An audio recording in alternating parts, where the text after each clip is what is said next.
So let's go through what the D, I, S, and C mean.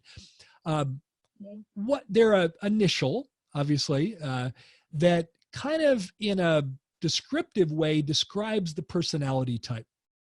So D is often known as dominant or driver.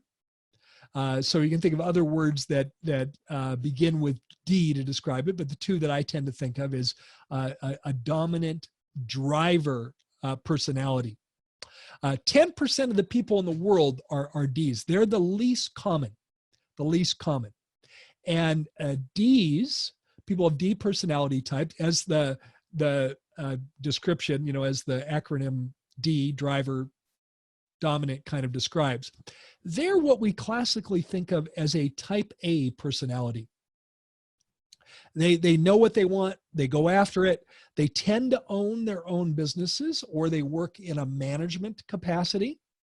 They have very strong opinions. They really have a mindset that, they know what they want. They know where they're going. They know their directions, and they stick to it. The Ds. Now, within each personality type, there's the issue of maturity in each personality type, D, I, S, and C. Now, maturity isn't a reference to the age of the patient.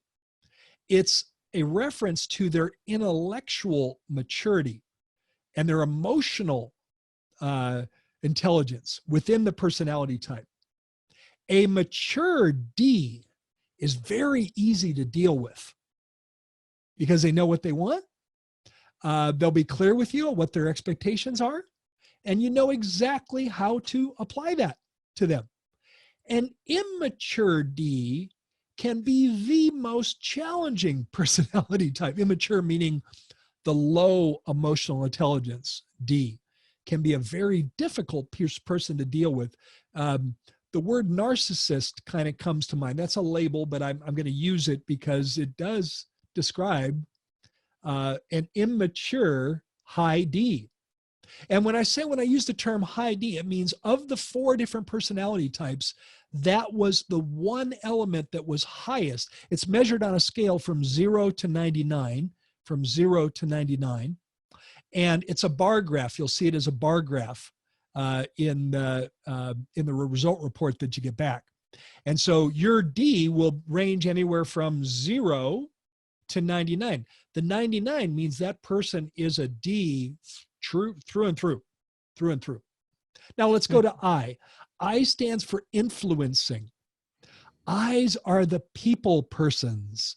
They're social, they're gregarious, they're outgoing. They love people. They're the life of the party. They absolutely love being around other people. And they're very extroverted. Those are the I's. Now, again, the mature I is an absolute pleasure to deal with because they love being around people. They get energy from being around other people. They are the people persons. They're the ones that you want interacting with your patients initially, because everyone walks away saying, wow, Carol sure was pleasant. Wow. Now, an immature I can also suffer from some narcissism. It can be all about them, all about them. By the way, Ds make decisions very quickly. I's make decisions very quickly. The D's and the I's are dominant from the same side of the brain, and that would be the creative side. Now let's go to the S's and C's. They're on the other side of the brain, the analytic side of the brain. By the way, 25% of the people in the world, worldwide, are I's, are a high I. 25% are a high I. So again, 10% are high D, 25% are high I. Now let's go to the S's. S stands for steady. 40% of the people in the world are high S's. Now the high S is, again, they're much more analytical. They want more information. They love to process information. But here's some characteristics of the S. They're cautious. They like lots of information. They're slow to make decisions. They need lots of information to make a decision. They are very amiable. They make awesome team members because they want to work together as a team. Many high S's are drawn to healthcare professions because they love to help people. They also love people, but they love to help. They do not like confrontation. High S's do not like confrontation. In fact, they'll walk 100 miles around a potential confrontation to not deal with it. And they tend to make decisions slowly because they have to process lots of information. The mature high S is the best team member on the planet. They'll be the first one there in the morning, the last one to leave. They'll do whatever is asked of them. And they truly love working in synergy with their coworkers.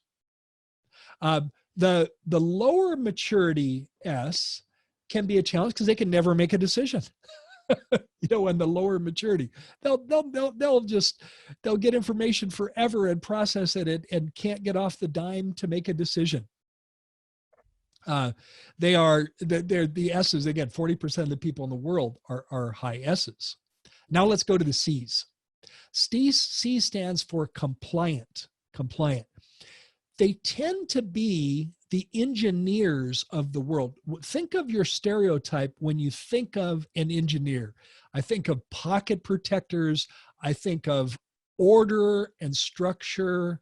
They are, if you think the S's like lots of information, the C's need even more. They cannot literally, you cannot give them too much information. On dental implants, they want to know how long dental implants have been around. They want to know if you've got any peer-reviewed case studies of successful implant placement. They want to know what the material is of the implant. Naren, do you think the D wants to know what the material composition of the implant is? The D, no. They just want sound bites. They want sound bites of information. They don't want copious detail. Just give them sound bites. But the D, the S's, and the C's, they want lots of information. The C's will often question the doctor, but it's not an antagonistic question. It's a question of saying, I need more information. Like, for example, let's say the patient's missing is a high C. They're missing a second molar, and you've recommended an dental implant to replace the second molar. The patient might say, Dr. Naren, I don't understand. You can't even see that missing tooth back there. Why do I need this? Now, they're not challenging you. What are they really saying, Naren? From what I've told you so far about the C's, what are they really asking? They just give me information so I can. I need more information. Tell me more. Yeah. And once you understand that, you immediately don't get defensive because you realize it's not a challenging question. Now, the D can sometimes challenge it. How many implants have you done? That's a challenge from a D. Mm-hmm. They want to know your answer. Dr. Naren, you're suggesting an implant. How many have you done? That's a challenge. Right. And hopefully you've got a good answer for that one, Right. But the C is literally saying, reframe the question in your mind before you answer it. They're literally saying, hey, I don't really understand. Can you tell me more so I can understand why that would be important to me? Right. The mature C, when you lay out step by step, they are some of the most devoted patients to completing treatment. They are so devoted because they've gotten their arms around it. They understand it. You've provided them the information. It's clear to them that you're the authority. Let's go, doc. Let's do this. And they will absolutely be committed to treatment plans till the cows come home. I mean, they are loyal. One that provides personal, professional, and financial satisfaction.